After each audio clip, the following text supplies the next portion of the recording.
Hi, I'm Heather Meglasson, Wave Shore Harmony, relaxologist and inner resource strategist.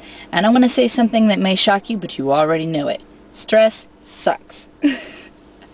I haven't been to the doctor in over 2 years, and I just finished with my physical. I've just been extremely healthy, but the year 2010 has been quite eventful in a lot of good ways. When you have good stress, it's called eustress. And of course, there's the bad stress. It's just a lot of unresourceful crap.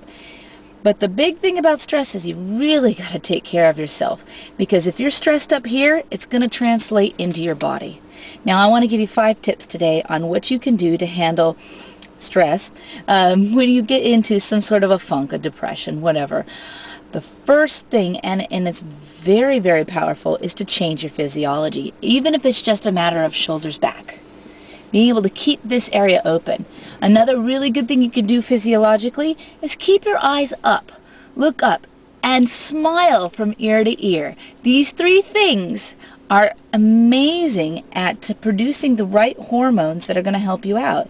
It produces serotonin when you contract these muscles, and it produces endorphins and a whole bunch of other good chemicals.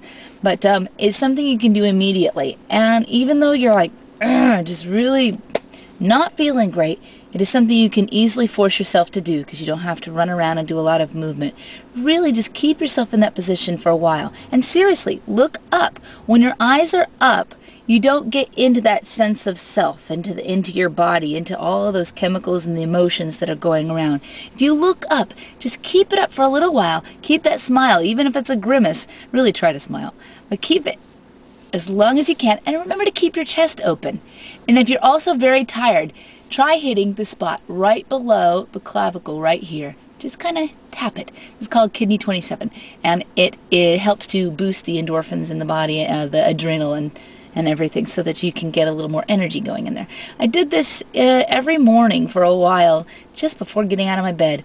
Wiggle my toes, get the whole body alive, and remember, tip number 2, take deep breaths. Now, this can be if you already have a regular exercise regime where you walk around the block or whatever. Even if you don't do that, let's say you're still laying in bed. Really breathe deeply and concentrate on it.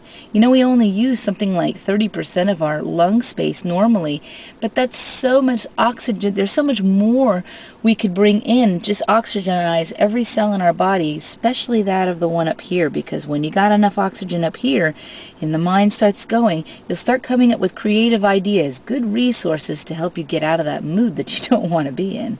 Let's see, tip number 3. Do something for somebody else.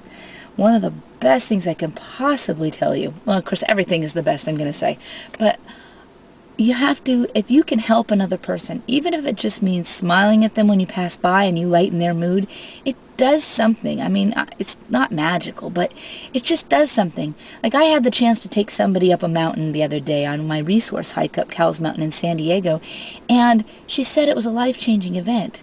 I don't brush those things aside lightly. I take that in. If I have the chance to change somebody's life, I shouldn't be sitting here feeling miserable. And I don't. So definitely do something to help somebody else. It's going to make you feel a lot better. And let's see, I give you 2 more tips. Okay, going one better than smiling would be laughter. I mean, seriously, keep something on your desktop of your computer. Keep a folder of lolcats. If you've never been to ihascheeseburger.com, go there. It's hilarious. Find something that just makes you laugh and keep it all in one place. Maybe a favorites folder on your computer or just a regular folder. But visit it whenever you get into a little bit of a funk, because laughter... And I'm not going to fake a laugh right now. I'm sure I could probably think of something, but it might take me a while. I don't want to waste your time. But laughter definitely boosts everything that we just talked about tenfold. Get it going and try not to quit. Let it just keep going and going and going. I guarantee you're going to feel a whole lot better. Ah, yes, tip number 5. Really, really good tip. A lot of emotionality, a lot of stress is really physically based. If you can pull yourself, I like to say it, pull yourself up onto your timeline, meaning you're not in the now, you're not in the present. Sometimes it's good to be in the present. When you're stressed and you're not feeling so hot, It's sometimes good to pull yourself out of the present.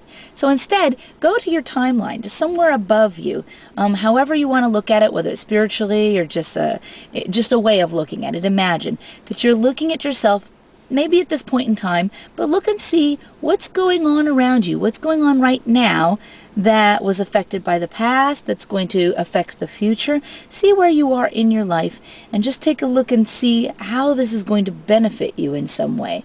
I know that when I go through these stressful situations where I'm feeling a little bit really under the weather, I hate to use the word depressed, but if I'm feeling unresourceful, I go, you know what? It's good.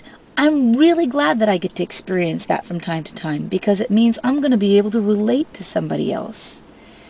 And that, to me, is very important. This has been Heather Meglasson for Waveshore Harmony. It's been great talking to you.